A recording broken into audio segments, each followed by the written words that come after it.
What's up, everybody? It's Mr. Talkbox. Check it out. You need to like and subscribe. Come on and catch a vibe. Boy, DOA playlist. Let's keep it funky. YouTube family, YouTube world, hope everyone is well and blessed. I mean that. You guys know I mean that. I say it all the time, but it's real talk. I hope everyone is doing good. Listen, before we get started, please go and like and subscribe to the DOA playlist. All right, so because you're gonna want to do that because y'all see this brother here. Yeah, see this. That's that dude right there with the with the hat on and just chilling with all them gold platinum records and behind him and stuff. Them are real, y'all. Them are real records. Them are real records. And them ain't his daddy's records. Them are his records. Listen, man, I got a special brother with me today. Like my little brother. Been loving on this dude for a long time. As my brother. Just watching him grow. Dominate the world with sound. Probably the best in the business at what he do. Y'all gonna find out what he do in a minute. But for right now, y'all give a big welcome to the DOA playlist, my little brother, Kyle Hamilton. Kyle, Happy New Year! Happy New Year, Kyle. How you doing, sir? Good to be here. Thanks for having me. Man, dude, no. Thanks for being here, bruh. I know how busy you guys are right now. You got. I'm not sure when this interview is going to drop, but as we speak, let everybody know what you're getting ready for, what you're in preparations for. I'm not going to I want you to tell it. Well, right now we're getting ready for the Super Bowl halftime show with Usher, and it's about to be epic. I'm excited about this one. This is one for the record books. Now what we gonna see, man? We gonna see Usher flying like what we gonna see, man? We gonna see some trampolines, some skydivers coming off the thing. I know you can't give too much information, but what we gonna see, man? We gonna see you gonna come out with a parachute with your mixing board mixes. Well, as you know, NBA is real, so I won't be talking about any of the particulars. NBA's come with a stiff penalty. Man, I am so excited for you, man. Congratulations on such a... Dude, you've got so many things, man, to be thankful for. And, this right here is like at the mountaintop, man. And I'm very proud of you and Dimitri and Usher and just the whole thing, man. I'm looking forward to seeing it by the time this air. It probably didn't dropped already, but do your thing, Kyle. You're amazing at what you do, man. And I'm proud of you, man. I'm proud of you, and you guys been dominating Vegas for I don't know how many years, man, as far as with the residency. We've been able to bless Vegas for the last 3 years. Wow. We just concluded at the Park MGM, which is our new home. We just concluded 100 sold out shows. So wow. We've basically touched with the Park MGM alone. We've touched 500,000 persons, and that's epic in itself. Wow, that's awesome, man. Awesome. I haven't been able to catch the show yet, but I've been hearing just spectacular things about it, man. And just to know that you the man behind the sound, and with 500,000 people have heard over the past 3 years, man. Man, how does that make you feel, man? What is that like, Kyle? What's that feeling like, man, as just knowing that you control everything? I mean, if you just went zoop, all the sound goes away, or if you just, you hit the wrong button, man, how does that make you feel? And when you're back there rocking all these people, man, and watching people just grew, because, we've done several tours together, And I see how you rock, man. You rock your thing because it is your instrument. How does that make you feel, man, to see people going crazy off of what they're hearing coming from you in that house, man? What's that like? Well, night after night, until I hear his vocal or his voice for the first note, I'm on pins and needles every night. And then once I hear his mic, hear his vocal, a sense of calm happens, and then I just lock into the move to the dynamics of the show. But looking around and seeing, however many thousands of people any given night grooving to my mix, that's a feeling like no other. Because literally, like you said, if I were to say I was just mad, I didn't just pissed, I hit one button, shut the whole show down, and thus causing, multiple thousands of people to get a refund, and then ultimately I'll be fired instantly. But nonetheless, it's a sense of controlling the environment. I'm an extension of the band, extension of Usher, or whomever I'm mixing, but at the moment it's Usher, and so that. Not sense of power, but sense of control and controlling the environment. Like if, the dips and valleys, the ebb and flows of the show, even though we may go to a quiet moment, I still assist on that quiet moment. I can inadvertently have a keyboard solo be mad loud and change the dynamic of that quiet moment. Or when he's talking and Derek is playing keys behind him, when you're just having to set the tone, set the mood, if I have that too loud, the mood is not set like what he's trying to portray. So it's a very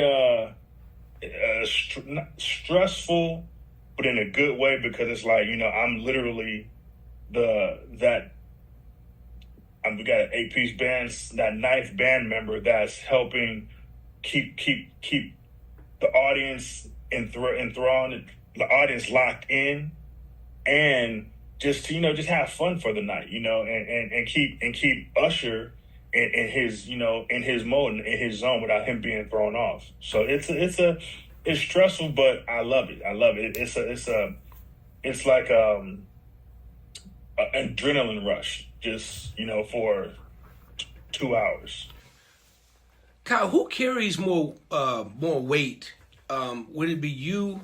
Or would it be front of the house world or monitor world? Well, honestly, we both carry the same amount of weight, just differently. Because if the band and the artist can't hear anything, they can't perform.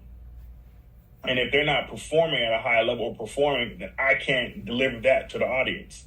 So it's 6 on one hand, half a dozen on the other. So we both play a very important part with, having a marriage between the front of house and monitors. Kyle, explain the two differences. So explain what monitor world is and what that job is, and then explain the front of the house world for people who don't know. Well, for the monitor world, the monitor engineer is the engineer like myself, but he caters specifically to the band and to the artists. In rehearsals, he tends to make sure the band is 100% locked in. So by the time we get to performance, is 90% all art. Whatever he needs, drums, bass, key, guitar, or for the artist, some artists may just only want themselves and piano in their ears, or they may want themselves and Pro Tools and piano. You just something to keep them on key. So every musician and band member and artists, they all want something different.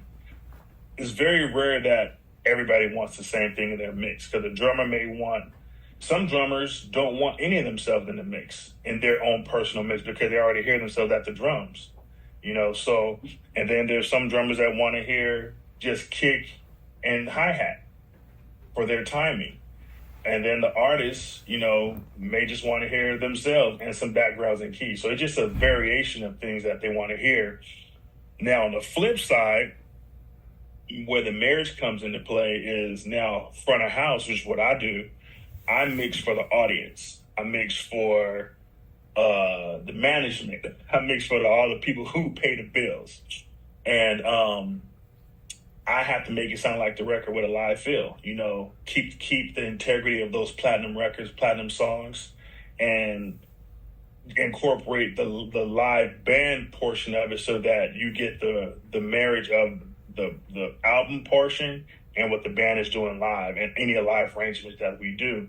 And it just keeps it cohesive. And, you know, we have to make it smack, because when they listen to it and the money people out there like, yeah, this is what we paid for. This is what, you know, the audience paid for. And, you know, we want to keep it true to the music and not my own rendition.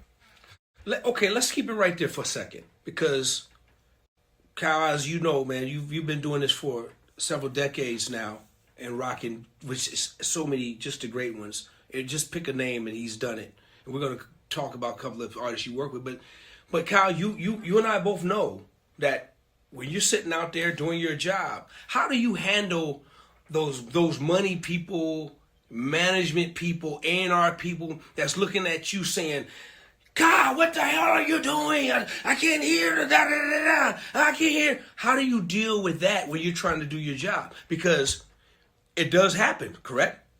It does happen. And at the end of the day, you just do what they ask. I mean, if they say, I need to hear more of this, cool. But hold on, Kyle. Wait a minute now. Hold on. But cool is relative. Okay, but wait a minute, man. Stop that diplomatic BS with me.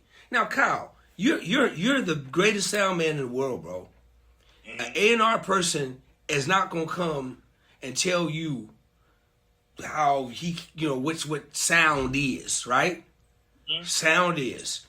You know what you're doing, so you know have you ever had to say, stand back, let me do my job? You know the place is rocking. You got 50, 60,000 people going bananas or whatever, but you got that miser that's just driving you crazy. How do you deal with the money people? Do you just do you give them what they want, jack up your show? I say cool. I touched your fader and I looked. How'd that sound? Thank you. That's what I've been doing. I never did the thing.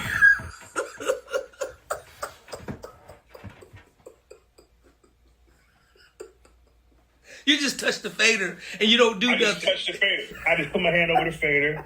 Yo, that what you looking for? Yeah. Thank you. Thank you. I'm laughing because that's so true. That's so true, man. Because so here's the thing. Yeah. And there could be nothing wrong with it. Right. They just wanted to give you some input and say, I told him to do X, Y, Z. And that A&R person, I could have never met them. I don't know who they truly are. You know, I'm this, I'm that. I've never met you before in my life. And all of a sudden, you come to the LA show, you come back here, and you tell me you this, that, and the third, and this is what you need. We've done 300 shows, my first time seeing you. And now you have a critique. Great. I'm going to look at you. I'm going to put my hand on the fader. I'm going to say, did I appease what you're looking for? Yeah, man, thank you, bro. Thank you, bro. Thank you. I did nothing. Hey, man, I'm cracking up because that is real. That's facts, man. That is really, really true facts, man. That's fact. Kyle, how long you been mixing, man? How long you been in this game, man? And I tell you what, tell your story. Tell everybody how long you been, how you got into this game, and just let's do a little backstory on you. I've been blessed to be in the industry for 30 years. It really started in 92, 93, and I was lucky enough to be brought into the studio with working with Anthony Jeffries, who is my audio father. Rest in peace. He passed a few years ago. But he gave me the keys to the car. But I put the work in. You know, I wherever he was, I was there. Whenever he had a gig, he said, yo, I'm gonna be here. Look, I can't pay to be here. Look, my payment was me being in the room. You know, and a lot of times, you know, just being in the room to soak up the vibe and the energy of what's happening without saying a word, because you learn so much just by paying attention.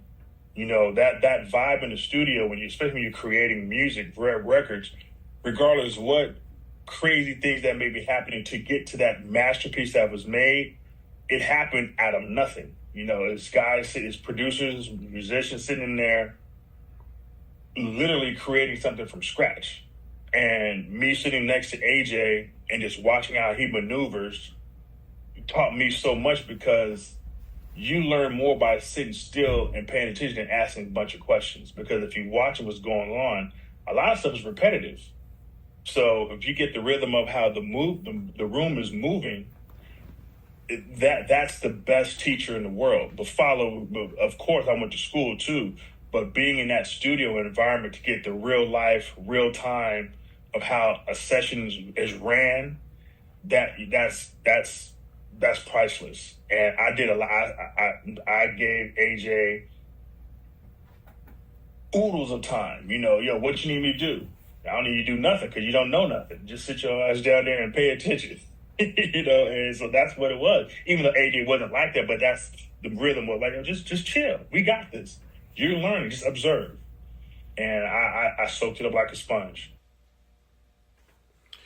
So during that period of time, so you're talking about recording sessions, recording studios. Mm-hmm. So so it started there first for you, for the most part. Yeah, it started in recording studio at AirLA in Burbank, California. No, Glendale, California. And when I was in studio, I was in studio with the producer at the time was Chucky Booker. We were working with Layla Hathaway and Gerald Albright. And Chucky is a musical genius. He was doing his thing. I mean, when you hear a Chucky record, it's like, wow, it's mind blowing. But to be in there with him, Layla's vocals was crazy. Gerald on sax is just, you just have you in awe.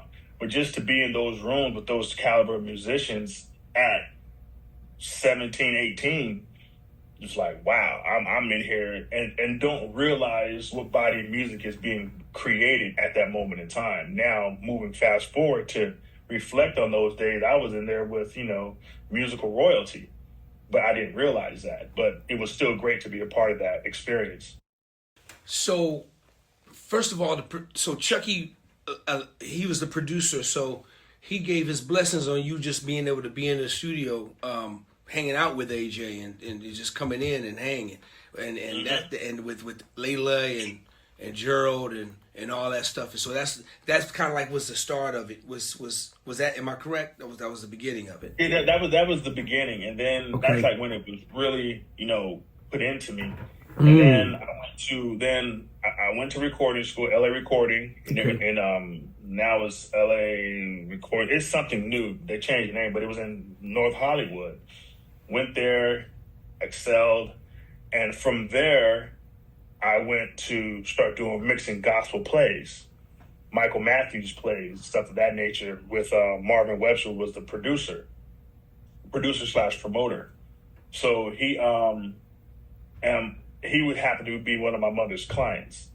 So once I graduated, he said, "You ready to mix my shows?" I said, "Of course." He said, "I'm gonna make a phone call." He put me on the phone with a sound company and he said, "Kyle's gonna be mixing my shows. Tell him what he needs to know."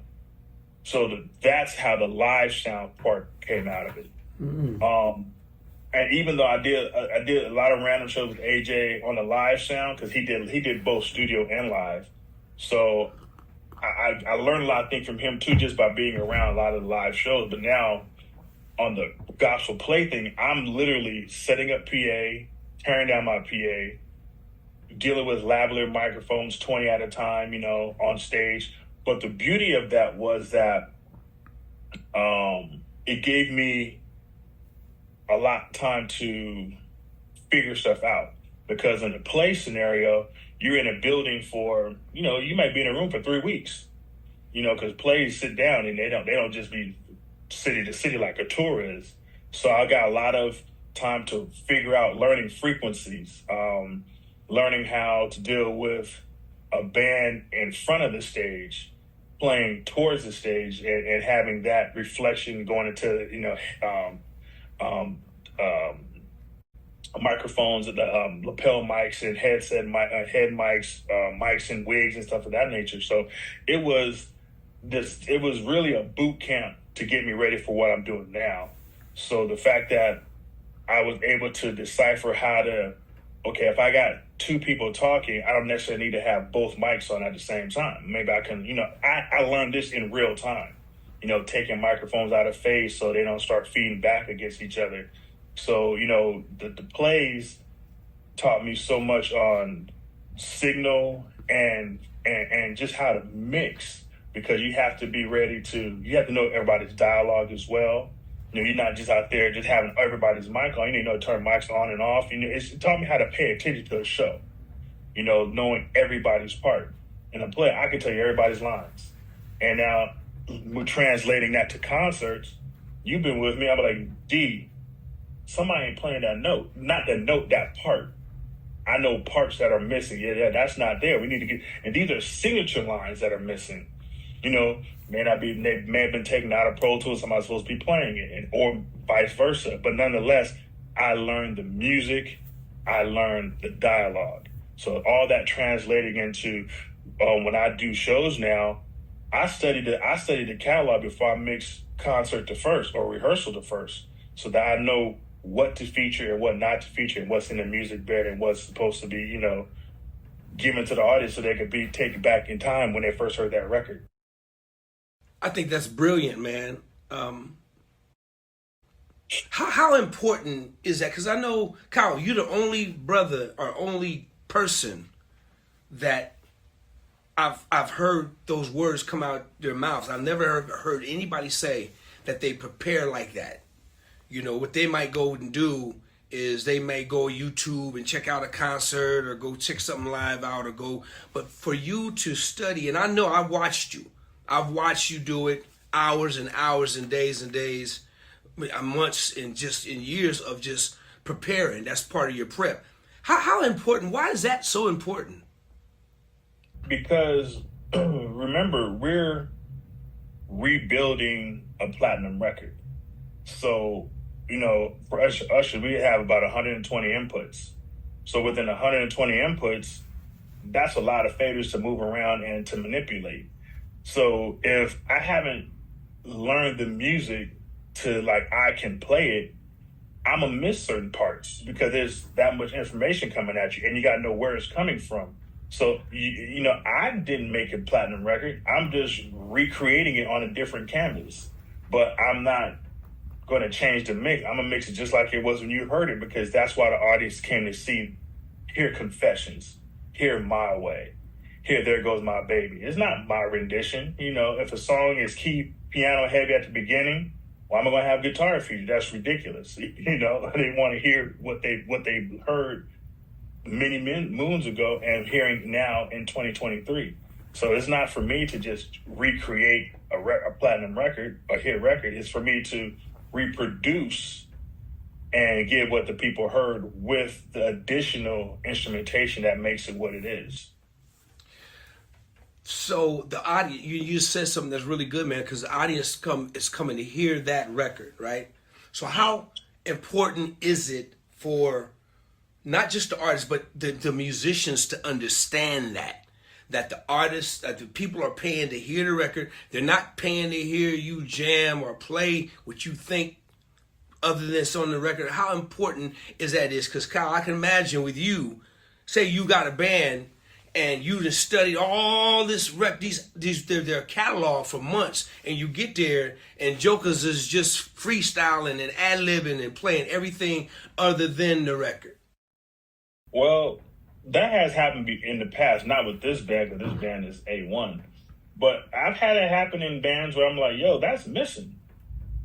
And they look at me like, you know that part of me? Yeah, it's missing. Why isn't it being played? Well, we took it out. But that's a signature sound that people are locked in. That when you hear that lead line, like for Burn, he had a little lead line synth line, you know what I'm talking about, right at the beginning of it, right before he starts his verse. If that line is missing, people are like, it's Burn, but I'm not burning. You know, it's not hot. You know, these things make you, these sounds are put in records for emotion or feel. If it's not being played, you messed the feel up. It was put in there for a reason. So if stuff is missing, I'm like, yo, man, that ain't right. I tell them, and if they fix it, great. And then they're not like, oh, okay, it's whack. It's rough. And then now it's messing up my feel for it, because I've been blessed to be a fan of my clients. And now my clients are now my client that I'm a fan of. So I grew up with some of these records. Like these records were happening in my same time frame. Like I was rocking out to these songs. So now you messed up my feel for the song too. So we got to get it right, because that's people are paying to see what people are paying to see and hear what they heard on the radio. Good, very good. So you talk about your clients. Just name off a few of your clients, man. So for people who's trying to get to know Kyle Hamilton. Well, let's see. I've been blessed to mix Layla Hathaway, Janet Jackson, Rihanna, Shaka Khan, Gladys Knight, Isley Brothers, Lionel Richie, Nicki Minaj, Doja Cat, Lizzo, Kendrick Lamar, Pharrell. I've been blessed to do a lot of R&B and hip hop that we hear. I've touched it. Mary J. Man, it's Stevie Wonder, Prince. Did I say Prince already? No. Okay, yeah, the Purple Man, Purple University. It was real.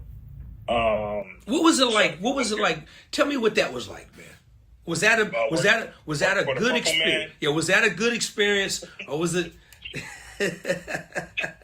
Purple University was just that. It's a university that you go to, and whatever school you went to, you throw all that knowledge away. It meant absolutely nothing.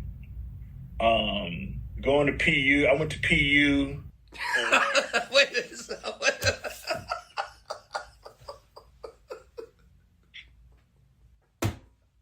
You're a fool, man. Don't come on my platform acting.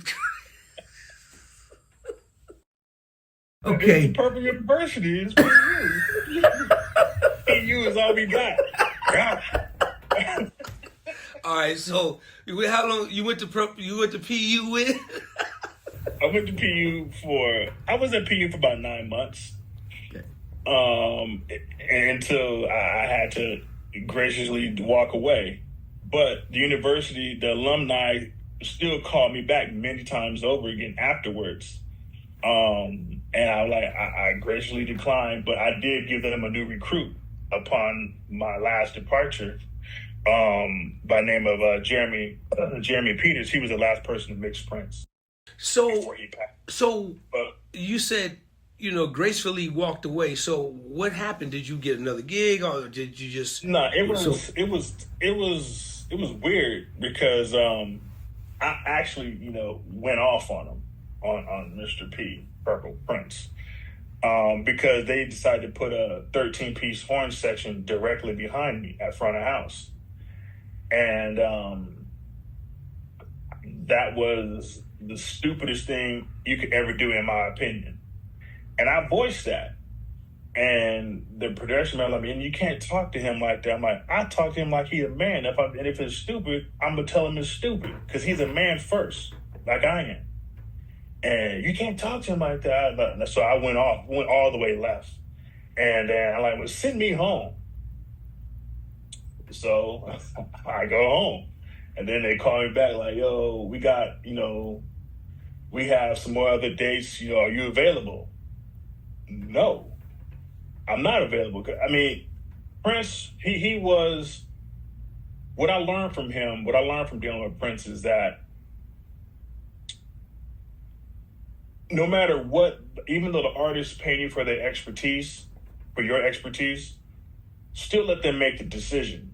Because even though you respect my professional opinion, you still going to want to try something, even if it fails. Let me fail at my attempt. Don't just chop it off at the knees before I can even, try to paint my picture, because, and I realized that, he's in a creative mode. So a lot of creativity gets stifled because people shoot down the vision before it's even put to paper or to music. So I realized, what, let me just let him make the executive decision moving forward. Like, even though the horns being placed at front of the house was the stupidest thing in the world for me, he was still trying to paint a picture. Maybe it was a visual picture or a picture for the audience to, have a different experience, like horns at front of house. And I was probably too bullheaded to want to even try the experience, because I'm like, yo, you're going to make me go deaf to have 13 horns pointed directly to my ears. And I'm like, I'm not going to sacrifice my career for your experiment. And so that was probably my, and the thing that was crazy is everything that I recommended to be done was done after the fact when I was gone. Like, why could you not do what I asked prior to me leaving? We probably still would have been rocking out, but we had two strong-minded individuals, and the one who signed the checks was ultimately going to win. But the next day they did everything I said for the other engineer that came in after me. So that was weird. So that's why when I got called back again multiple times, I'm like, nah, I'm cool, I'm good, because we go left. The whole situation went left because both of us were bumping heads, locking heads, like two rams. But yet you still conceded to my request. I'm not going to use that kind of mind games per se. I'm cool. And especially because what I was telling you was, if nothing else, was for not to damage me as an individual, because horns, 13-piece horn section, on a 1 foot riser, 3 feet behind me, that could hurt my ears. Playing DMSR, I'm not going to do that. But the overall experience was great. He was a musical genius. A lot of things I didn't agree with, but it just taught me differently how to deal with artists moving forward, because like I said, they may have a thought and it may be completely creative and try to build something on the fly. So don't, chop it before you at least let them, at least try to get it out. So, yeah, because earlier you were talking about the philosophy of giving the money people what they want and making sure everybody's happy and the money people. So is that something did you learn that lesson then, or has it always been that, or was this something that was just not tolerable? You wouldn't going to tolerate this for you, or that particular situation was me tolerant, because I feel like you could hurt me. You could hurt my career. If I damage, like if I'm not mixing, I wear earplugs all the time. I practice, safe sound. I want my ears to get pregnant. So I wear earplugs. Any live event, if I'm not mixing, I'm always in earplugs, because you damage them, now I gotta go work at McDonald's or Wendy's or, bagging groceries, because my career choice has been flourishing behind the console. Do I know anything else? Sure, I know other things, but anything that's gonna, bring me this kind of a lifestyle, nah, because this is where I put all my energy into. So Kyle, man, I don't know where we were. I think we were in Europe somewhere, man. And dude, what you do is amazing, man. You really make a house sound like records, man. I mean, you're definitely, the greatest I've ever met and ever been around. You have a formula of. You showed me something, man, you did, and I can't remember it, but you said, D, this is how I get this is how I do this, and this is how. Is your formula the same for every room, or is it different, or does it change, or how does that work? My foundation is the same approach, but everything that you do to manipulate a room will be different, because every room is different, so like, when you're dealing with a room that has a lot of reflections, you're never going to beat the room by trying to power through the room. Actually, you win by turning it down, because now you're not bouncing people off the reflective surfaces. You're now just keeping it kind of tailored for what you're trying to do. But, there's a foundation, but then there's also Again, we're paid to listen. So what works yesterday may not work tomorrow. So everything is different. That's why, I preach heavily on learning your craft, not memorizing your craft, because there's a lot of engineers that memorize a lot of things. And when stuff doesn't, memorization works well when you're in a sterile environment, the same room every day in, day out, because nothing's going to fail typically. But when you're in a different location every day, there's different obstacles that you have to deal with. So unless you really know what you're trying to do, that memorization part of it goes out the window, because now you have to do different steps. The same steps don't apply. So you have to really listen to the room. You tune the room accordingly. You have your foundation with your roadmap, but there's always a detour somewhere. So you have to, be able to adjust on the fly. You may have, today you may be mixing in 360.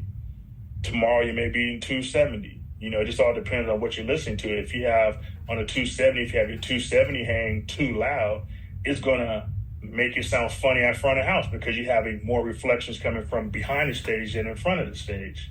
So again, everything is different. So you have to tune or balance each room differently.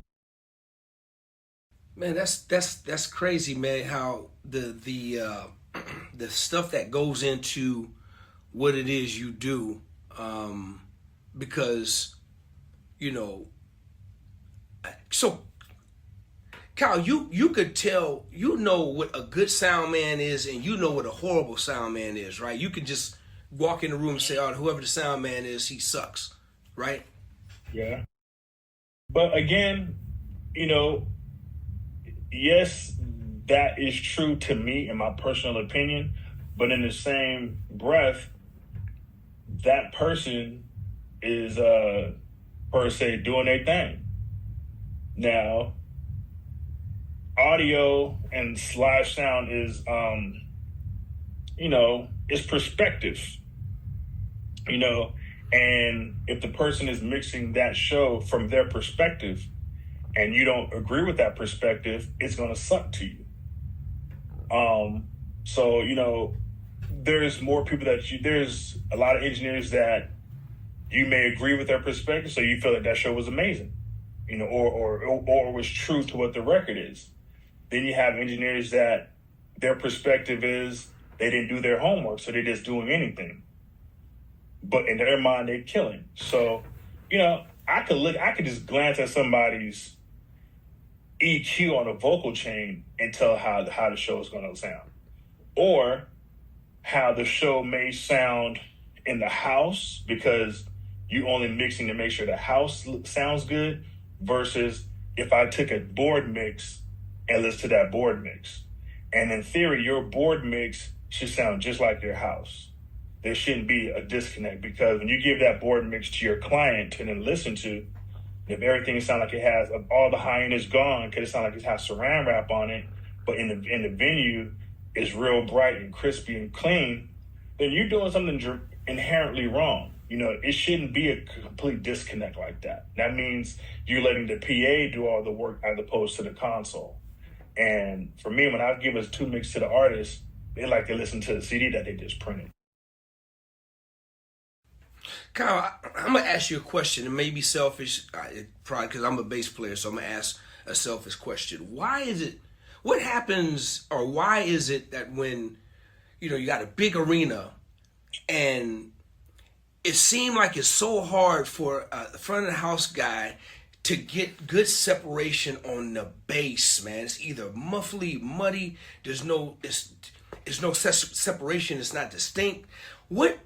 Why is that? What are they doing wrong? How come you can't, sound guys find it so hard, man, to get bass, dude, to really, sound like bass and not sound like, like boom and mush all over the place. Yes. Well, it's two things. If you recall, remember when I was with you with Lionel, I would ask you to play your bass and just like you played a couple of different ones. Each of them have their own distinct sound. But remember, we were like, play that for me so I can just see what you're doing. And then I did one or two things. I was like, okay, let me see that. And then I'm understanding what your tone is. And then I would come onto the stage and listen to what's coming out of your amp. Then I go back to the house. I make adjustments so that I know what you're playing. If I remember, I was like, slap a little bit so I can hear what your high-end stuff is doing. We had this conversation. A lot of engineers don't know how to don't communicate with the client. They don't talk to the band. Again, I'm, that 8th, 7th, 6th member that's 90 feet away that is playing with you. I just play the console. So if I don't understand what you're doing or take time to carve out so your bass sticks out when you play your notes and not just woo, woo, woo, woo, woo, you don't hear anything, that's what you're going to get. But again, it goes back to communication and just talking things through, understand. Or say, for instance, you have bass on stage and your amp is extra loud. That can affect me too. Be like, I got to get what I got to get. Well, okay, we can get what you want. And you like it loud. You like to get in. You like to feel it. But let's find that happy medium, because one, you're wearing ears. So you're going to feel the low end from the house, and you're going to feel low end from the stage. So now let's find that happy medium where you can turn your cabinet down so we're getting more of what the house and stage is doing, and it couples with your ears so you can just get that feel. So it's just a conversation. But again, most of the guys, they either don't care or they just, I'm just going to do what I feel is right. And 9 times out of 10, when it comes to bass, it ends up being, or you don't have any bass. Bass is missing in the house a lot of times too. So Kyle, so the front of the house live concerts is one thing. So when you go to mix a record, is it night and day? Is it apple and oranges, or is it pretty much the same thing? Explain that.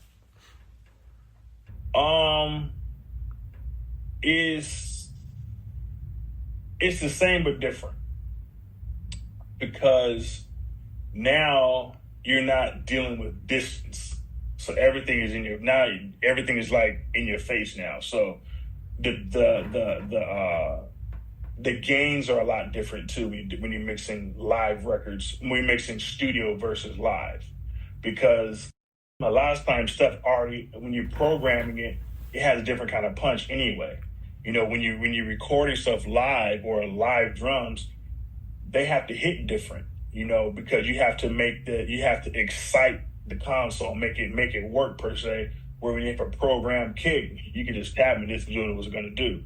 But it's different. It's different gain and compression stages. EQs are relatively the same, but your signal to noise is a lot different when you're recording, when you're in the studio versus live. You don't have to hit it as hard in the studio because you do all that stuff technically when you master it. You beef it up. I want to cover one thing before I let you go. Kyle, let's talk about the impact that Chucky Booker has had on your career, on your life and your business. And we touched on it earlier, but I wanted to save it for a special moment. Let's just talk about the impact that Chucky has had in your career. Chucky had a huge impact on my career. First off, I've known Chucky since I was probably 12 or 13 years old. So he's seen me grow up from a little kid to a grown man, family. And when he and it allowed me to come in and sit around and just soak up all this information, he was already an artist in his own right. He had already had Turned a Way Out, games, so he was already doing things. He had hit with Troop on a lot of different records, and to know that, I call him my cuz, even though we're not family by blood, he's family by time.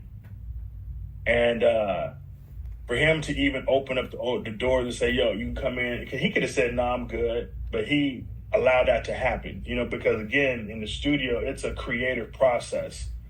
And if I didn't even he didn't think I had the wherewithal just to come in there and shut the hell up and just be like invisible, but in the room, he would never allowed that. Because, when you're creating something from scratch, you're just there in the zone. Like the studio is different from live, because live is already done. You're just recreating it or rebuilding it. Studio, you started from a click and some chords, and you are going from the beginning to a finished project or finished product record. And it takes special people to be in those rooms. You could mess the vibe up instantly just sneezing. Like, nigga, why you sneezing? Shut up. You can anything can throw the vibe off if you're in the zone, because again, it's all a process. You making the sound, and now you made them forget their train of thought on playing something or humming a melody. You messed up the melody. Now you killed the groove. So to allow those opportunities, those intimate moments to happen, I wouldn't be where I am today if it wasn't for him. He was the infancy of that. He introduced me to my audio father and AJ.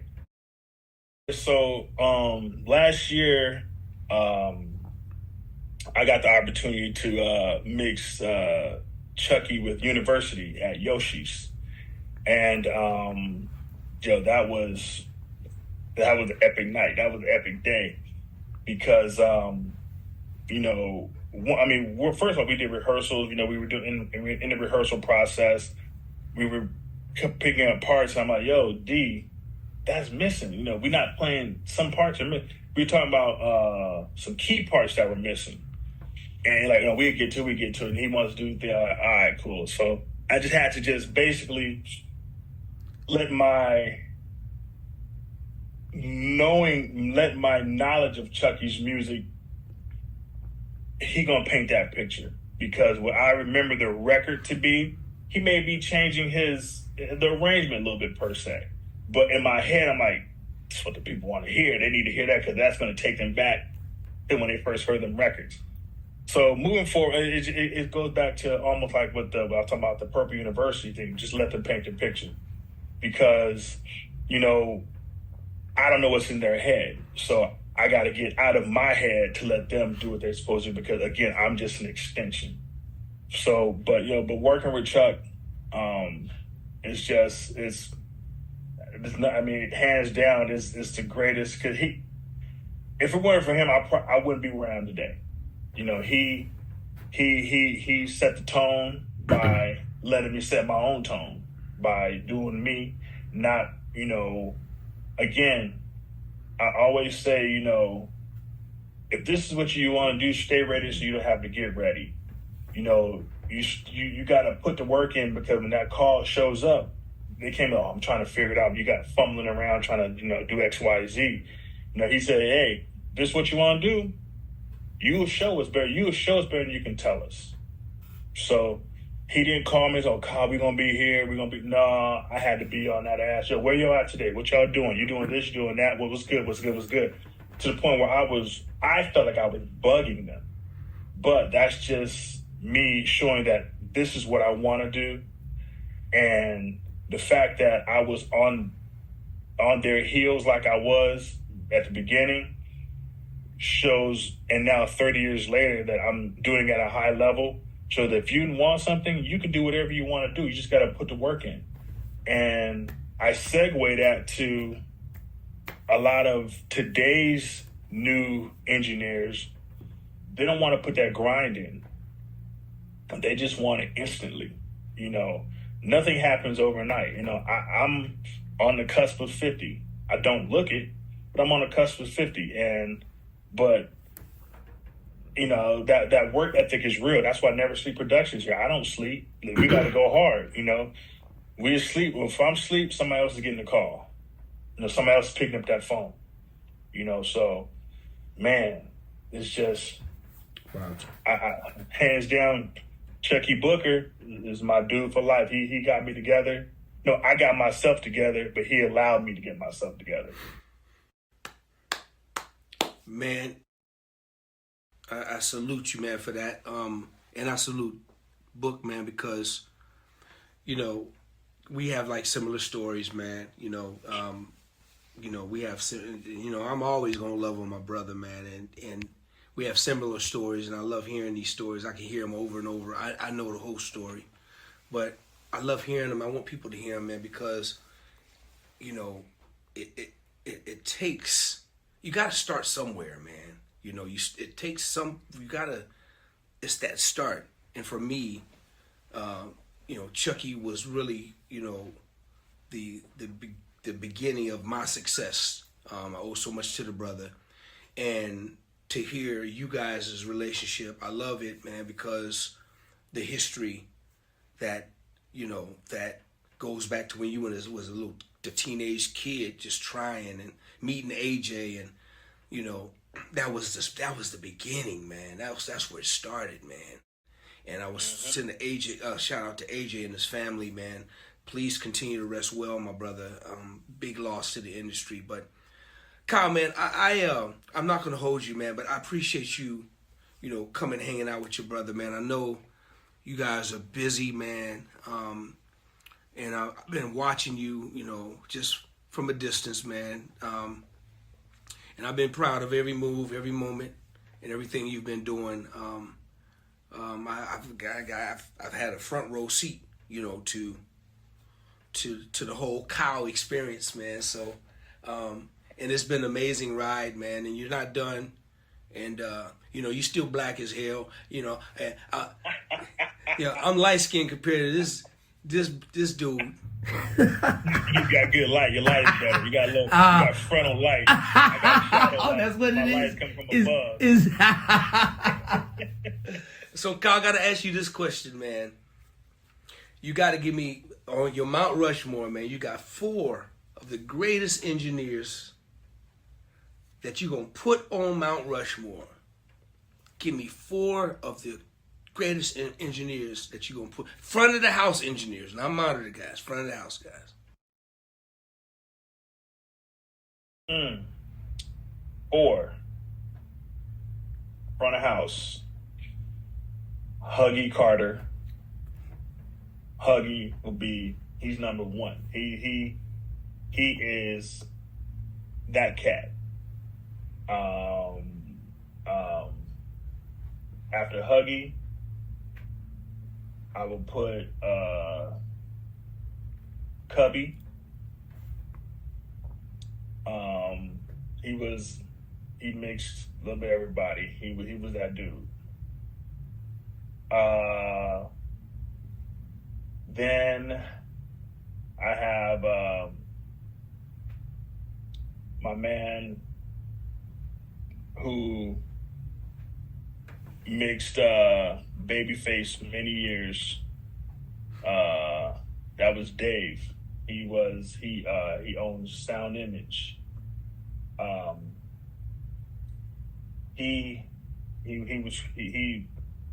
He's dope. He's crazy. I mean, the attention to detail is what his approach. It's like no other. Then I would have to go with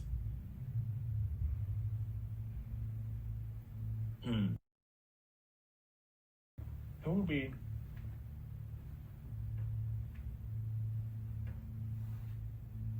You know, I think that's all I got. Because a lot of other guys, it was they some of them let me down per se.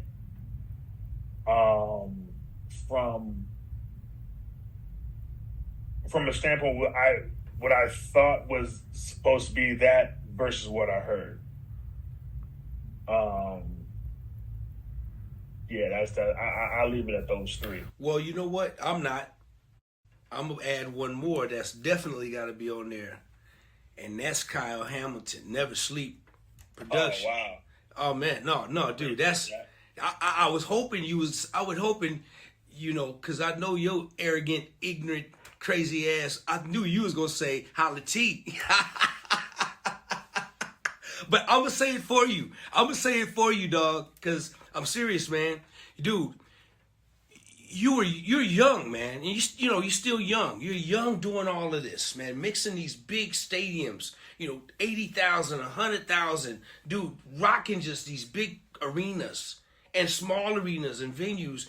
And then, dude, you don't have them plaques on your wall for nothing, man. You got plaques and awards and Grammys and stuff for a reason, bro. Because if it wasn't for, and I say this, man, and I don't care who gets mad at me, if it wasn't for people like yourself, myself, Chucky, any musician that's watching this podcast, there would be no music industry. You know why? Because although we try to make the management, A&R, rec people happy, and that's our job. And you're right. And we're all expendable for real.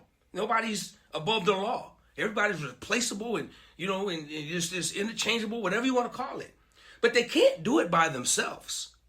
They got to have somebody. Kyle, if you're not mixing that show, somebody's going to be mixing that show. So we got to acknowledge that, man. And when I look at you, at your age, and man, dude, you were in your 20s, man, just blazing, pick the biggest artist in the world, man. And now, dude, so yeah, you're definitely, one of the greatest, man, to ever do it. And I was totally just kidding, man, because you don't ever want this to get to your head and to your brain like I'm the greatest, but let other people call you the greatest, man. And I've heard way too many people call you the greatest, man. And for me, I remember when Chucky first told me about you. I remember when he first told me about you, man. And for Chucky, we know where Chucky is sonically and how his, there's nobody better as far as detailing stuff, man. When we were doing university, basically, when we were doing university back then, there were no stems and all that stuff, man. We didn't have that. So for the show, Chucky had to basically recreate his whole, and that was part of the process. Kyle back there, yo, D, what about these parts? I'm like, man, Chucky back there working like a mad scientist. I said, dude, this dude is recreating 2 albums in the box. And to pay attention to that much detail as well, like you do, is incredible, man. So I'm going to give you your flowers, man, and let you know that I'm going to say it here, dude. You're absolutely one of the greatest, man, to ever do this. And I'm so glad you mentioned Huggy, because I met Huggy years ago when I was playing with Karen White, man. And Huggy's thing every night, he would tell the band, if y'all do this, if y'all turn them amplifiers down and keep that shit down, I'm gonna make you an LP. We gonna have an LP. That's Huggy. We gonna have an LP. We gonna have just turn that shit down. Turn them amps down. We gonna have an LP. And you know what? He was telling the truth, man, because Huggy was like, and just the greatest, man, one of the greatest ever. Period. And not just R&B music, but just straight across the board, man. And now it then went from LP to Kyle HD. Hey, man. Dude, I appreciate it. And you got a lot of nerve, man, to give yourself that name. But I'm like, okay. But you ain't lying, dude. It's like your sound, the mixers be like, it's like, how you mixing this place, man? There's 80,000 people in here. Why is that stuff just sitting right? Like I'm listening to mine. Yes, it's Kyle HD. You deserve that. You deserve that, little bro. You got that title, man. I give you straight. I salute you, bro, for all the accolades.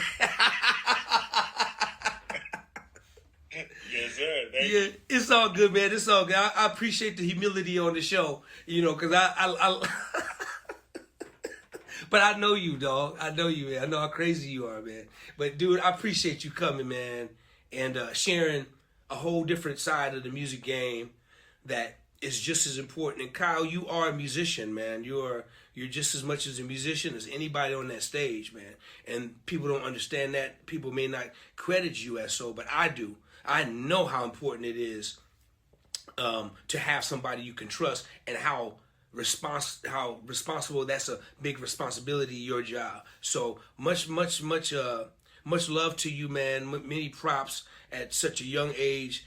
You know, standing on top of the mountaintop, on top of the world, man, and just, you know, just conquering everything, man, you set out to do, man. Man, give mom a big hug for me, man. Give sister, brother, I said what's up, and hug the baby for me, man. And listen, man, before we go, let everybody know how they can find you, bro. Well, you can find me on IG at Never Sleep PROD. That's on IG. I don't have a Facebook. And other than that, hey, I'm emailable, and you can hit me on IG, and I email you back, text you back, chop it up, and we can figure it out. It's all good.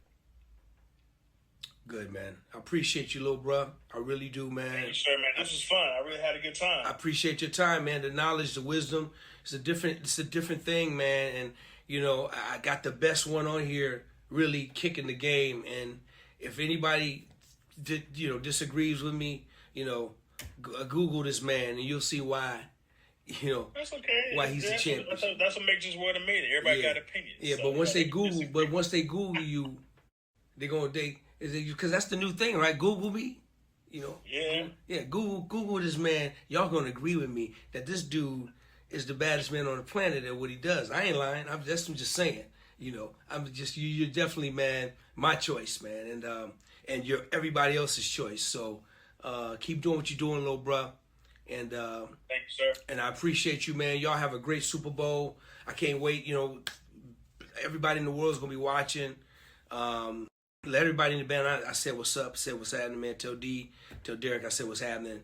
And Dimitri, man, that was all my guys, man. And man, you know, good luck going in this thing. I know y'all getting rehearsals and get ready for it, man. But dude, I'm way proud of you just to know that sound we gonna be hearing, y'all. That sound you gonna be hearing coming through your TV, internet, however you phone, is gonna be because of this man right here giving it to you. He gonna be making love to your eardrums with his instrument. Diamond fader. See, now who does that? You see that? What is that, Kyle? What is that? The diamond fader. Yeah, man. See, you got to put that on the money channel. You know what I'm saying? See, he been humble, but he's a bougie ass nigga. I love him though. I love him.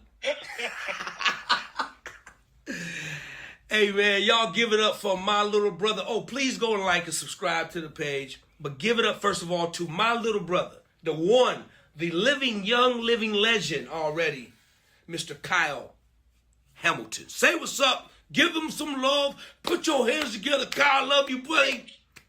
Yeah. DOA, let's get the